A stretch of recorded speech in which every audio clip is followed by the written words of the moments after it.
sesės draugė labai seniai, jau nuo 2013 metų pradėjo dirbti su savo verslu ir pačioj pradžioj jie turėjo ir siuvo vyriškas varlytes peteliškes ir jos tada vadinosi, arba ta parduotuvė vadinosi Varlių spinta. Ir ką manot, tas pavadinimas nuo to laiko taip ir liko. Ir jie turi fizinę parduotuvę Kaune. Ir labai dažnai su savo klientais labai turi gražų tokį santykį ir ryšį. Ir taip pat būna įsikelia nuotraukas su savo klientais ir kaip atrodo rankų darbo pasiūti gaminiai būtent ant tų klientų. Aš taip pat gavau tokią kortelę su viso siuntinuku. Taip pat čia yra parašyta Varlių spinta, limituoti rankų darbo gaminiai, drabužiai ir odos galanterija. Jie turi Facebook puslapį, jie turi Instagramą, kuris vadinasi tiesiog Varlių spinta, telefono numeris ir Varlių spintos įkūrėja Gintarė. Taip pat turi elektroninį paštą ir savo svetainę.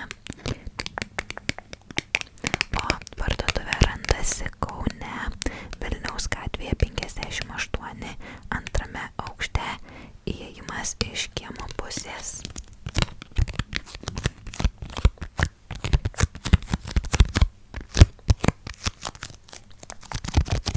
Tai man atsiuntė maikutę su jų Varlių spintos logotipu. O jūs žinot, kaip man patinka drabužių garsai. Kaip man patinka, labai patinka drabužių garsai. Aš labai mėgstu. Ir plius šitos riešinės. Tokios nuostabios, jos taip pagyvina visą aprangą. Ir maikutė yra XL dydžio. Aš gavau XL dydžio maikutę ir jinai idealiai tinka man.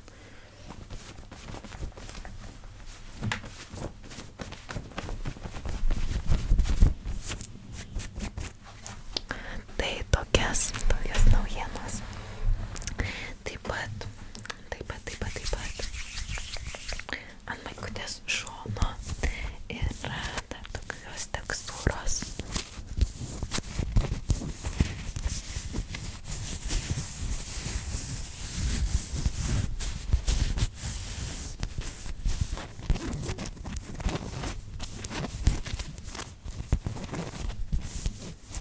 Viskas atrodo labai kokybiška, medžiaga labai maloni.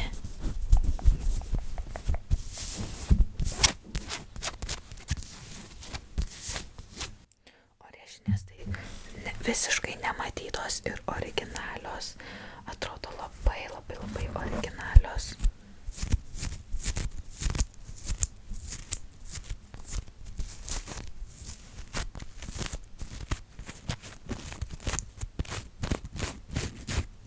Jie turi laisvalaikio drabužius, bet tokius su elegancija.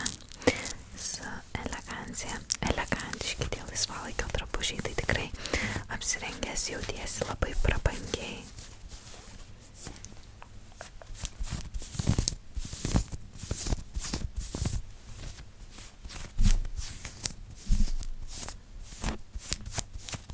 Aš kadangi pati kuriu savo verslus ir ne vieną verslą, tai aš labai palaikau visus kitus verslus, ypač kurie gamina rankomis ir viskas siuva Lietuvoje.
pastangų.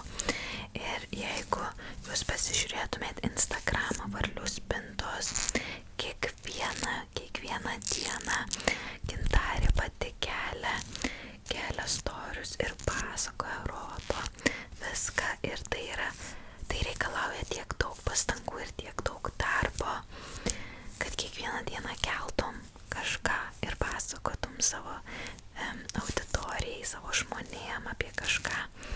Tai yra, wow, tiesiog labai motyvuojančiai įkvepia.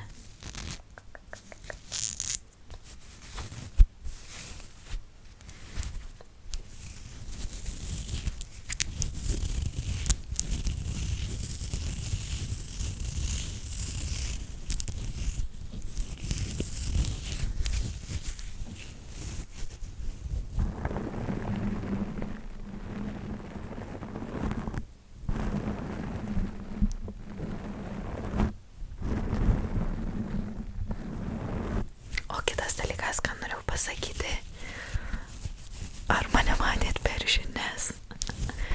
Aš vakar visiškai netikėtai gavau žinutę iš ASMR lietuviškai kanalo Evelinos arba Praškės. Ir sako, mus rodė per žinias. Ir aš tokia pala, ką, nieko nežinojau, nieko negirdėjau. Šiaip man keista, kaip gali taip net neatsiklaust, ar tu nori būti ten žiniuose ar nenori. Tiesiog, kadangi tu automatiškai kuri turinį internete, jie priskaito, kad tai mes visur tada tave galim kelti. Ir tada toks, aš per televizorių žiniuose. Šiaip domėjausi, kiek realiai gali pasakoti žinios ir kiek gali imti kitų žmonių medžiagą ir panašiai. Tai pirmas dalykas, ką jie padarė, tai jie turi nurodyti šaltinį. Tai jie ir nurodė mano kanalo šaltinį. Ir taip pat negali šmeižti ir tokio žeminančio turinio daryti. Tai realiai taip ir nebuvo, bet kas labai įdomu buvo ir taip nežinau, kiek su mano vertybėm atitinka tai, kad sako, pavyzdžiui, vietoj to, kad klausytumėtės, kaip kažkas ten šnapšta ar panašiai, galit pasižiūrėti per langą. Tai jo, galima pasižiūrėti per langą, aišku, kad galima žiūrėti. Kiekvieną dieną aš tą darau. Arba, pavyzdžiui, sako, nueiti paklausyti gamtos garsų. Jo, tai taip žmonės ir atsipalaiduoja, raminasi. Bet ASMR yra tas dalykas, kur tu gali klausyti grinai prieš miegą. Naktį tu neisi ten prie upelio, neisi ten žiūrėti pro langą. Tu esi lovoj ir nori kažką įsidėti į ausis ir paklausyti, kad tau tas mintis, pavyzdžiui, nežinau, nutildytų. Ir tu klausai kažką kito, tu klausai garsus ar panašiai. Ir tada, kad kitas dalykas, kad kažkas ten skelbiasi, kad gali panaikinti depresiją ar kažkas tokio, dabar tiksliai neatsimenu. Tai realiai nepanaikina jokios depresijos ASMR. Tai nėra vaistas. Ir niekas to nesako. Toksai labai įdomiai žinios pateikė visą ASMR. Kaip ir ten kalbėjo neurologė apie visą tai. Ir jinai patvirtino ir papasako, kas yra ASMR ir kaip tai veikia. Bet to pačiu žinios pateikia tai kaip vis dar tokį dalyką, kuris nėra pripažintas. Ir nežinau, taip labai senamadiškai viską atrodė, perteikė. Ir esmės apie ASMR kaip ir nepalietė, o labiau nukreipė temą, kad gal geriau jūs apsilankykite, o tada ten, nežinau, pas psichologą ar kažkas tokio, jeigu ten norit atsipalaiduoti. Aš taip supratau. Arba dar rodė ten kažkokį ratelį, kur esi tokiam ratuke ir tada ten tipo, kad moteris veda meditaciją ar kažkas tokio, kur galima tą meditaciją gauti ir per ekraną, turiu omeny, ir per ekraną, kur žmogus per ASMR sako, tu dabar įkvėpk, tu dabar iškvėpk. Tai ten buvo lygiai tas pats, tik tai realiai. Tai taip labai įdomiai visą tai pateikė.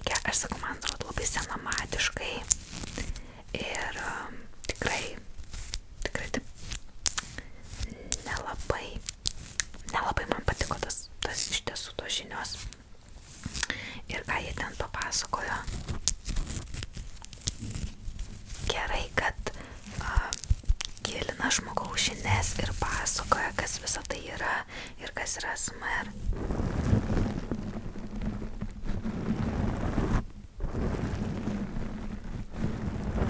Bet tuo pačiu ir kažkaip nuteikė, kad, ta prasme, kad gal geriau nesiklausykit, kaip žmonės valgo. Nu kažkaip va taip, aš supratau. Tai parašykit savo nuomonę, jeigu jūs žiūrėjote tą vietą, ar jūs matėt, kokia jūsų nuomonė.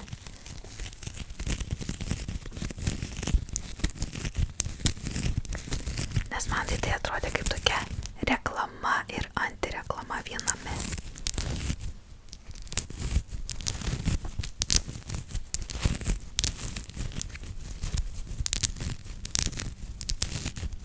Nes labai daug žodžių tokių minėjo kaip neva padeda nuraminti, neva dar kažkas, kur yra atlikti tyrimai, moksliniai tyrimai, straipsniai parašyti apie juos, kur mokslininkai tyrė naudą ir tyrė, kaip žmogaus smegenys reaguoja per ASMR vaizdo įrašus. Ir per tas žinias irgi mokslininkė, neurologė tai yra, irgi apie tai kalbėjo, bet žinios padarė savo išvadas. Taip atrodė.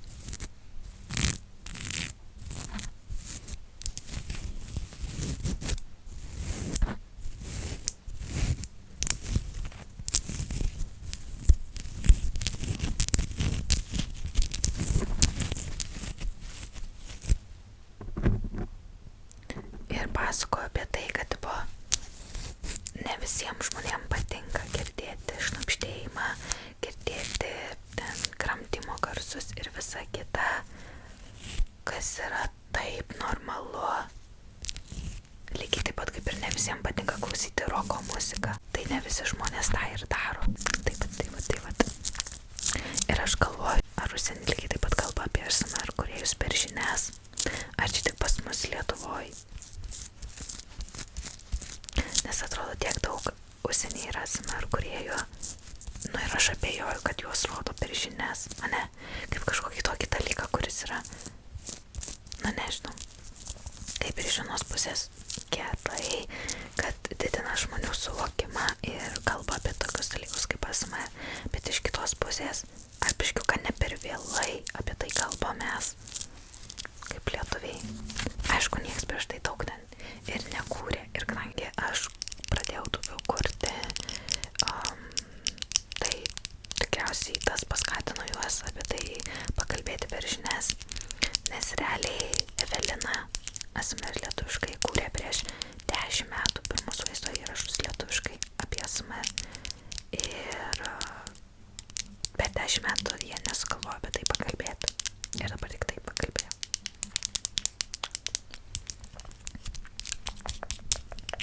Tai sakyčiau biškutį tai vėlokai.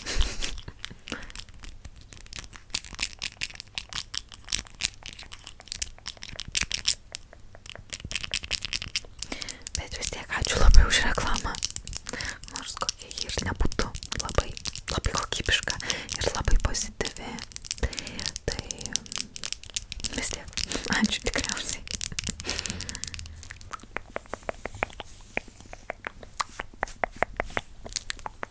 Nes jeigu paklausi dirbtinio intelekto, ką jisai galvoja apie ASMR arba kas yra ASMR, tiesiog jeigu paklausi, kas yra ASMR, jisai tau papasakos apie jį ir nesakys, kad bet žinai, gal vis dėlto ASMR, gal vis dėlto nėra ASMR kažkas labai gero. Jisai niekada taip nesakys. Jisai naudojas informacija tokia globale, o atrodo žinios iškreipia informaciją šiek tiek. Čia yra mano nuomonė, tik tai mano nuomonė. Jeigu turit savo nuomonę, galit pasidalinti ją komentaruose.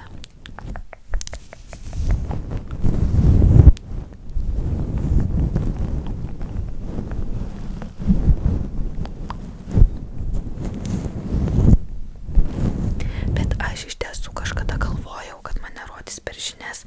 Neatsimenu kada.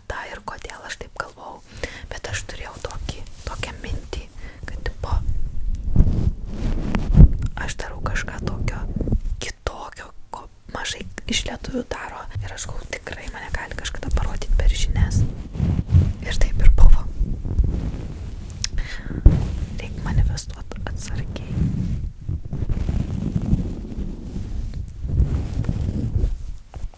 Vienas nagutis atlipo. Tai manau, tada sakom šitam video. Čiau. Ačiū labai, kad žiūrėjot. Jeigu turit kokių nuomonių, pasidalinkit komentaruose jomis. Ir taip pat, jeigu dar nematėt mano drabužių garsų kito video, galite jį rasti čia ir pasižiūrėti.